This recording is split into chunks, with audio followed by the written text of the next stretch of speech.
Namun, kemerdekaan Indonesia. sedikit yang tahu bahwa Indonesia, dengan semua keunikan dan keragamannya, tidak akan ada tanpa peran penting Belanda dalam membentuknya. Indonesia, yang merupakan negara terbesar keempat dalam hal populasi, juga menjadi negara luasnya Muslim Indonesia. terbesar di dunia. Apakah kalian setuju kalau Belanda itu mempunyai peran dalam memerdekakan Indonesia itu dan menjadikan Indonesia hari ini? Assalamualaikum, sampurasun, kumaha damang good people. Sarang wilajeng sumping ke channel Abdi Zabiditi dari Borneo Sabah akan menemani teman-teman dalam episode reactions kali ini. Apa kabar teman-teman? Moga sehat-sehat selalu. Terima kasih karena sudah klik dan menonton hadir di dalam video ini. Saya hargai teman-teman semua. Moga semua yang menonton berada di dalam keadaan yang sehat, selalu dimurahkan rezeki, dipermudahkan segala urusan dunia dan akhirat. Dan kalau kalian sedang diuji dengan sakit atau orang sekeliling kalian yang sedang diuji dengan sakit, moga dikurniakan kesembuhan dan kesehatan, amin ya rabbal alamin. Nah guys, hari ini sekali lagi saya buat reactions daripada channel The Anti-Hoax. Judul daripada video ini pula adalah Kaget Belanda dalam Jejak Menuju Kemerdekaan Indonesia, Sejarah yang Tak Terlupakan. Itu judul daripada video yang akan kita buat reactions hari ini good people. Sekali lagi saya mohon izin daripada The Anti-Hoax, izinkan saya buat reactions daripada video ini good people. Jadi link asli daripada video yang saya react nanti saya letak di description box di bawah. Nanti kalian bisa pertimbangkan untuk subscribe channel yang saya react ini. Ojo lali di subscribe channelku dan channel yang saya react ini. Kita dukung bareng channel yang saya react ini. Nah, jadi kita tahu kalau Indonesia itu pernah dijajah oleh Belanda dan bukan dalam tempo yang sekejap guys, tapi tempo yang panjang. Jadi apa peranan Belanda di dalam kemerdekaan Indonesia ini? Adakah jasa Belanda kepada Indonesia dalam mencapai kemerdekaan ini guys? Apa jasa-jasa Belanda guys? Kita akan sama-sama nonton guys di dalam video ini guys. Jadi jadikan video yang saya react ini sebagai sebuah video hiburan dan edukasi saja. Dan kalau kalian ada pendapat silakan komen di ruang komentar di bawah good people, oke? Jadi pastikan teman-teman nonton sampai tamat agar tidak terjadi sebarang salah paham di dalam video ini. Let's go, kita nonton video ini. 1, 2.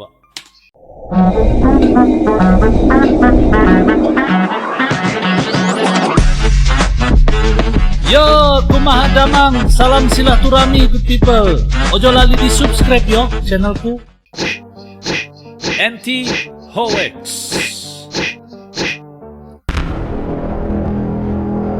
Saya rasa saya suka channel ini guys.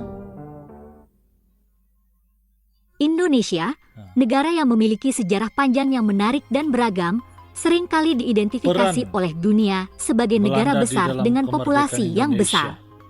Namun, sedikit yang tahu bahwa Indonesia, dengan semua keunikan dan keragamannya, tidak akan ada tanpa peran penting Belanda dalam membentuknya. Indonesia, yang merupakan negara terbesar keempat dalam hal populasi, juga menjadi negara Muslim terbesar di dunia. Keindahan Indonesia terletak pada beragam budaya, agama, dan etnis yang ada di dalamnya. Bhinneka Tunggal Ika Namun, guys. yang mungkin tidak diketahui banyak orang adalah bahwa batas-batas geografis Indonesia saat ini tidak sepenuhnya merupakan hasil dari keputusan rakyat Indonesia, melainkan merupakan warisan langsung dari masa kolonial yang diperintah oleh Belanda. Sebuah konstruksi yang disebut Indonesia, batas-batas geografis yang kita kenal sebagai Indonesia sebenarnya adalah hasil dari konstruksi yang dibentuk oleh orang-orang Belanda selama proyek kolonial mereka. Apakah teman-teman semua setuju Bahkan, guys? konsep Indonesia yang kita kenal hari ini baru selesai beberapa dekade sebelum Indonesia meraih kemerdekaannya.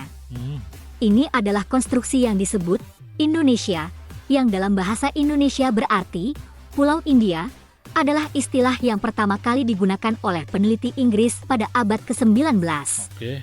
Sementara itu, Belanda lebih suka menyebut wilayah ini sebagai Hindia Belanda, atau Indi, atau bahkan hanya Timur. Proyek kolonial yang berlangsung selama 350 tahun, 350 tentu saja. tahun guys. Sejarah Indonesia tidak dimulai ketika bangsa Eropa pertama kali tiba. Wilayah ini telah menjadi pusat perdagangan internasional selama ribuan tahun. Rempah-rempah, budaya, dan agama telah menjadi bagian penting dalam sejarah Indonesia. Sebelum Belanda, Berbagai kerajaan dan kesultanan berkuasa di antara lebih dari 70.000 pulau yang membentuk Indonesia modern. Namun, ketika bangsa Eropa pertama kali tiba, mereka datang dengan tujuan utama, rempah-rempah. Rempah-rempah seperti kayu manis, cengkeh, merica, dan pala adalah komoditas B.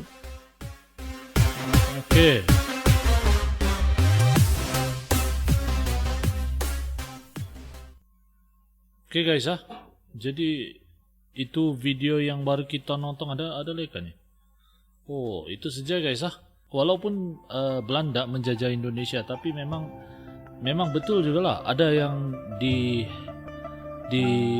apa nih, macam ada jasa Belanda juga untuk Indonesia, contohnya dalam sosial ekonomi begitu kan. Jadi kalau Belanda tidak datang, mungkin ekonomi macam rempah-rempah begitu tidak dapat diekspor begitu, tidak, macam belum tahu lah gitu. Jadi kedatangan Belanda ini memang dalam masa yang sama menjajah, tapi dalam masa yang sama juga membangunkan tempat tersebut guys. Tapi itulah tempo dia menjajah itu terlampau panjang guys, 350 tahun guys, bayangkan. Jadi apa pendapat teman-teman semua dengan video yang saya react ini? Apakah kalian setuju kalau Belanda itu mempunyai peran dalam memerdekakan Indonesia itu dan menjadikan Indonesia hari ini? Apakah kalian setuju guys dengan video yang ini nih? Jadi silakan komen di ruangan komentar di bawah, dan link asli dari video ini sekali lagi saya letak di description box di bawah. Nanti kalian bisa pertimbangkan untuk subscribe, dan kita akan jumpa lagi di video yang akan datang. Semoga video ini menghibur dan mampu memberikan teman-teman semua sebuah info yang baru lah gitu kan. Jadi sampai sini saja, kita akan jumpa lagi di video yang akan datang. Terima kasih karena nonton. Salam santun, damai, dan salam silaturahmi. Assalamualaikum, salam Nusantara. Yo teman-teman, ojo lali di subscribe yo channelku.